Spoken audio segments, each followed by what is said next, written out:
Hello मित्रों, नमस्कार, सत श्री अकाल, अस्सलाम वालेकुम। स्वागत करते हैं हम आपका चैनल अपने ब्लॉग में।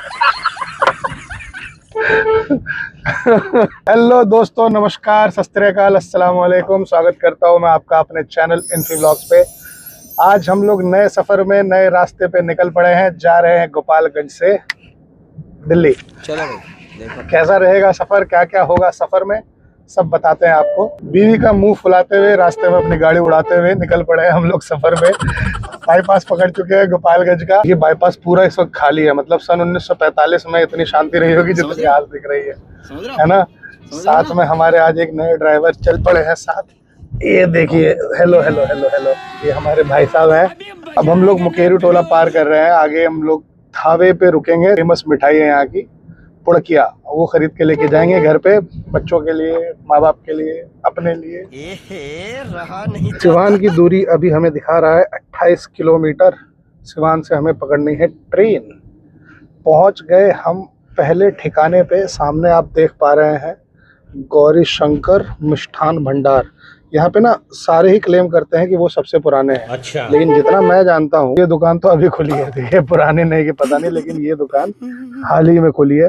बट इसकी मिठाई बहुत अच्छी है। थावे का फेमस डीएवी स्कूल। पहला टोल गेट हमारा आ गया है सामने, 500 मीटर की दूरी पर है। भाई साहब, मतलब इस टोल गेट का ना समझ में नहीं आता मेरे को। आया आपको क्या मतलब ये टोल गेट के बारे में कुछ? भाई साहब, ये है अवैध वसूली काउंटर, जो कि इस रोड में टोल की कोई जरूरत थी नहीं, फिर भी अवैध वसूली करने के लिए और गाड़ी वालों को परेशान करने के लिए यहाँ पे लगा दिया गया। क्या बात है, बताइए। सही में मतलब जो डेली यहाँ रहता है, आना जाना उसी का मैक्सिमम लगा रहता होगा, फिर भी इसकी मतलब समझ में नहीं आया जरूरत थी क्या। और अच्छा खासा है, मतलब 45 रुपए का टैक्स लगता है अगर आप एक तरफ से जा रहे हैं तो 45 है। अब वापस आइएगा अगर 24 घंटे के अंदर तो 25 और लग जाएंगे। तो ये है सर यहाँ का। अच्छा, क्या हम इस टोल टैक्स को रंगदारी टैक्स कह सकते हैं क्या? बिल्कुल बिल्कुल बिल्कुल, अवैध उसी को तो कहते हैं, अवैध वसूली काउंटर, इसका तो नाम ही रखा हुआ है। यानी जंगल राज के बाद भी जंगल राज ही है, मंगल राज नहीं है। वृंदावन गांव पार हो रहा है। इसके बाद आपको पता है यहाँ पे क्या है? बहुत फेमस जगह है चनावे। जैसे दिल्ली में मशहूर है ना तिहाड़, वैसे यहाँ का है चनावे जेल। कैदियों को, मुजरिमों को पकड़ के वहाँ ले जाया जाता है और उनके सुधार कार्य के लिए कुछ किया जाता है। इटवा पुल धाम हम लोग आ चुके हैं। बहुत फेमस ये जगह है। देखिए, हम यहाँ से निकल रहे हैं। हिंदू धर्म के लिए ना बहुत ही आस्था पूर्वक जगह है। यहाँ पे लोग अपनी मनोकामनाओं के लिए, अपने आस्था के लिए यहाँ पे आते हैं, नहान करते हैं। और ये बहुत ही बढ़िया जगह है। यहाँ पे आगे ना, थोड़ा सा आगे अगर बढ़ेंगे तो जैसा कि आप वो सामने देख सकते हैं, वो जो फ्लैग लगा हुआ है वहाँ पे, वो गौ स्थान बना रखा है। यहाँ देखिए, बढ़िया एक इनिशिएटिव है।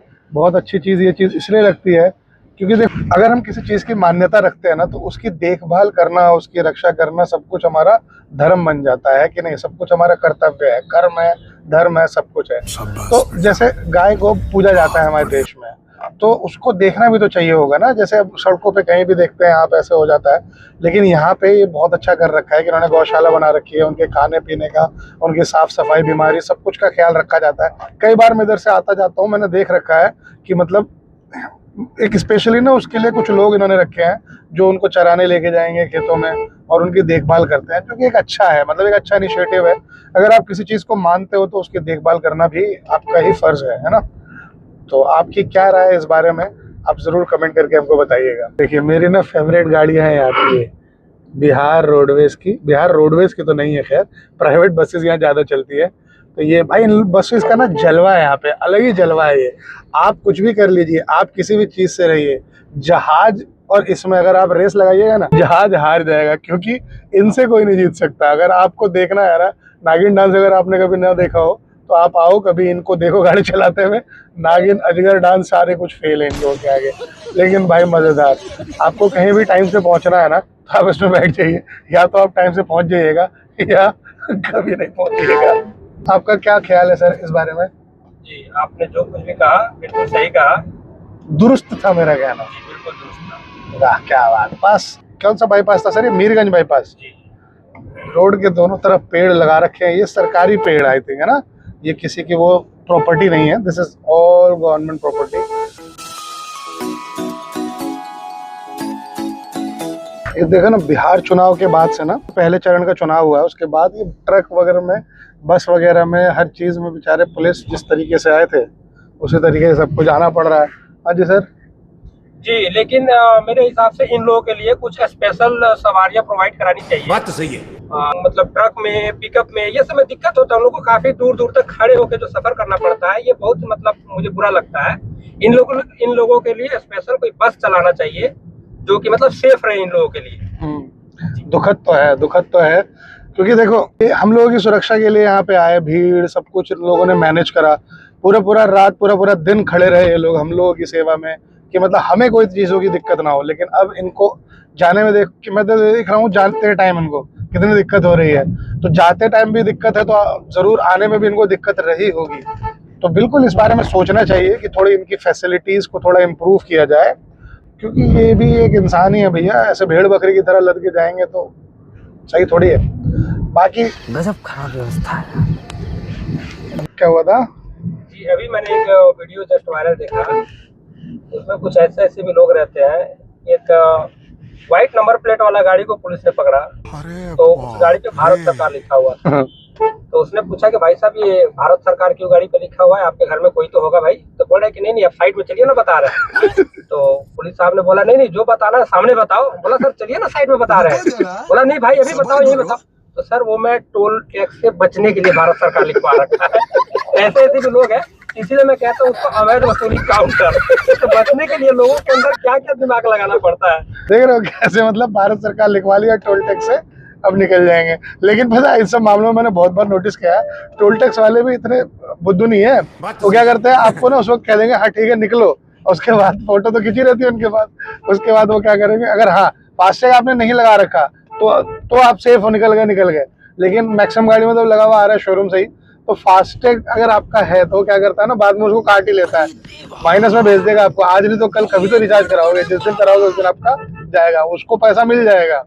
लेकिन भाई साहब गजब है भाई, जलवा है यहाँ के लोगों का, जलवा है। अब सिवान बाईपास ना छोड़ने का टाइम आ रहा है। ये रास्ता जाता है, ये इधर पटना के लिए रास्ता निकल जाएगा, और इधर से भी सिवान के अंदर घुसने का रास्ता है। पीछे भी 2-3 कट थे जो बाईपास से छोड़ के आप सिवान जा सकते हो। आप उधर से हॉस्पिटल रोड से निकलोगे, सिवान कचहरी होते हुए आप वो बबुनिया मोड़ होते हुए जाइएगा ना, बबुनिया मोड़ होते हुए सिवान जंक्शन पे जाओगे। मार्केट का इलाका है, ट्रैफिक होता है, और सुबह के टाइम यहाँ पे मार्केट खुल जाता है। मेन भीड़ जो होती है ना, सुबह और शाम को मेन भीड़ होती है। दोपहर में थोड़ा कम उतना भीड़ मिलेगा, पर आज वर्किंग डे है तो आज तो दोपहर में भी भीड़ मिलेगा, क्योंकि वर्किंग डेज पे ना क्या होता है, लोग अपने किसी काम के लिए आते हैं इस साइड और अपना मार्केट भी कर लेते हैं। नॉन वर्किंग डे पे पूरा खाली रहता है, पूरा का पूरा खाली रहेगा, क्योंकि लोग जब काम से आएंगे ना मार्केट में, तभी अपना बाकी काम में निपटाने की कोशिश करते हैं। ऐसा कोई स्पेशली उठ के किसी काम के लिए तभी आएगा जब उसके घर में कोई फंक्शन वगैरह हो। यहाँ से हम लोग अब राइट ले लेंगे, अगर में डॉन बॉस्को स्कूल यहाँ पे दिखेगा, डॉन बॉस्को की बस खड़ी है यहाँ पे। सिवान जिले में हम लोग पहुँच चुके हैं। इस जिले का सबसे बड़ा स्कूल बोलते हैं इसको, बहुत पॉपुलर स्कूल है, बहुत भीड़ है इसके पास, अच्छे खासे बच्चे हैं। ये रोड सीधे जाएगा चमड़ा मंडी होते हुए, हम लोगों को आगे रेलवे फाटक के पास निकालेगा, सिवान जंक्शन से जस्ट पहले। ये रास्ता में थोड़ा आसान पड़ता है, सीधा पड़ेगा ये, और टाइम डिस्टेंस लगभग सेम है, बट टाइम अच्छा खासा हमारे यहाँ से बच जाता है। कोरोना वायरस जा चुका है, पर ये टिर्री वायरस नया वायरस आया हुआ है, इसका कोई वैक्सीन भी नहीं है। कहीं से घुस जाते हैं भाई साहब, कहीं से घुस जाना है, कहीं से घुमा लेना है, कोई मतलब नहीं है क्या आ रहा है क्या जा रहा है। देखो पूरा ट्रैफिक लगा हुआ है, फिर भी देखो साइड से निकाल के तो कहाँ पहुंच गया वहाँ, और हम यहीं के यहीं है अभी। मुझे लग रहा है हमारी बात सुन ली टिर्री वायरस वालों ने, हमें चारों तरफ से भी घेर लिया था। बड़ी भारी भरकम मिस्टेक हो गया था हमसे, हम बचा के निकलना पड़ा। देखो पूरा रोड घेर रखा है, एक लेन ना पूरा इन्हीं लोगों के लिए रिजर्व्ड रहता है। तो जैसे ना कहीं पे लेन बनता है रिजर्व लेन, एक टिर्री लेन रिजर्व्ड है यहाँ पे, ठीक।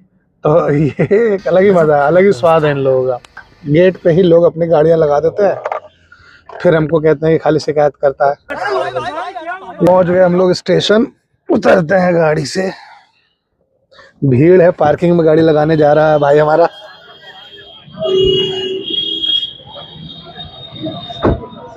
सिवान जंक्शन में हम लोग पहुंच चुके हैं। इस पीछे आप देख रहे हैं मेरे सिवान जंक्शन है। भीड़ है यहाँ पे, थोड़ा सा पार्किंग में ट्रैफिक लग गया है। देख पा रहे हैं आप लोग मेरे पीछे पूरा स्टेशन में टेंट वेंट लगा रखा है, सोने वोने के लिए जगह बनी हुई है। ये पीछे सिवान जंक्शन का बोर्ड दिख रहा होगा आपको। टाटा बाय बाय करते हैं हम इनको, यहीं पे, यहीं तक का साथ था। चलो मिलते हैं फिर।